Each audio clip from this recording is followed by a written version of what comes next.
রতনপুর গ্রামের পাশে একটি ঘন বন আছে, আর সেই বনে থাকতো একটা ডাইনি। ডাইনি একদিন তার ঘরে ঘুমিয়েছিল। হঠাৎ একটি রকেট বোম এসে তার ঘরে পড়ল এবং সঙ্গে সঙ্গে আগুন লেগে ডাইনির ঘর পুড়ে গেল। ডাইনি কোনো রকম তার ঘর থেকে বেরিয়ে এলো এবং বলল, আমি তো শুয়েছিলাম, আগুন লাগলো কিভাবে? এই কথা বলার পর ডাইনি তার মায়াশক্তি দ্বারা দেখল কয়েকজন লোক রকেট বোমে আগুন লাগায় এবং সেই রকেট বোম ডাইনির ঘরে এসে পড়ে যাওয়া মাত্র ডাইনির ঘরে আগুন লেগে যায়। তখন ডাইনি বলল, গ্রামবাসীর এত বড় সাহস, রকেট বোম দিয়ে আমার ঘরে আগুন লাগায়, আমি ওদের উচিত শিক্ষা দিব। এই কথা বলার পর ডাইনি গ্রামে গিয়ে লোকের ঘরে আগুন ধরিয়ে দিয়ে চলে আসলো।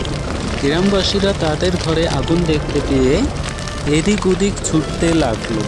তখন সেখানে ডাইনি চলে আসলো এবং বলল, দেখ গ্রামবাসী, কেমন লাগে, তোরা আমার ঘরে আগুন লাগিয়ে দিয়েছিস রকেট বোম দিয়ে। এখন আমি তোদের ঘরে আগুন লাগিয়ে প্রতিশোধ নিলাম। আরো কয়েকটা ঘরে আগুন লাগাবো। এই কথা শোনার পর গ্রামবাসীরা এক সাধু বাবার কাছে গেল। তখন সাধু বাবা গ্রামবাসীর কাছে সমস্ত ঘটনা শোনার পর গ্রামবাসীদের সঙ্গে গ্রামে চলে গেল। সাধু বাবা তখন দেখল ডাইনি গ্রামবাসীদের ঘরে আগুন লাগাচ্ছে। তখন সাধু বাবা ডাইনির সামনে গিয়ে বলল, দাঁড়াও ডাইনি, তুমি এদের ঘরে আগুন লাগাচ্ছ কেন?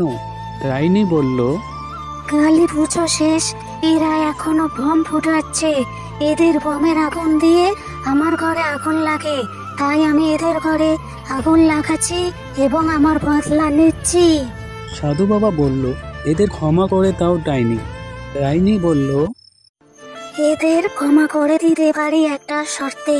সেই শর্ত হলো, আমি একটি ধাঁধা ধরবো, ধাঁধার সঠিক উত্তর দিতে পারলে ক্ষমা করে দেব এবং এদের ঘরগুলিও ঠিক করে দিব। তখন সাধু বাবা বলল, বলো ডাইনি সেই ধাঁধাটি। ডাইনি এবার ধাঁধাটি বলল, কোন বলের কোনো আকার হয় না? তখন গ্রামবাসীরা ডাইনির ধাঁধা শুনে সবাই মিলে উত্তর দিল, মনোবলের। ডাইনি এবার বলল, অসংখ্য ধন্যবাদ, তোদের সঠিক উত্তর দিয়েছিস। এবার আমি আমার কথা মতো তোদের ক্ষমা করে দিলাম ও মায়ের শক্তি দ্বারা তোদের সমস্ত ঘর ঠিক করে দিব আগের মতো। এই কথা বলার পর ডাইনি তার কথা মতো গ্রামবাসীদের ক্ষমা করে দিল ও মায়াশক্তি দ্বারা সমস্ত ঘর ঠিক করে দিয়ে সেখান থেকে চলে গেল। তখন সাধু বাবা বলল, ভিডিওটি কেমন লাগলো সবাই মিলে লাইক, কমেন্ট, শেয়ার করুন ও চ্যানেলটি সাবস্ক্রাইব করুন। সাবস্ক্রাইব করার পর বেল আইকনে ক্লিক করুন যাতে নতুন ভিডিও পোস্ট করার সঙ্গে সঙ্গে তোমাদের কাছে নোটিফিকেশন চলে যায়।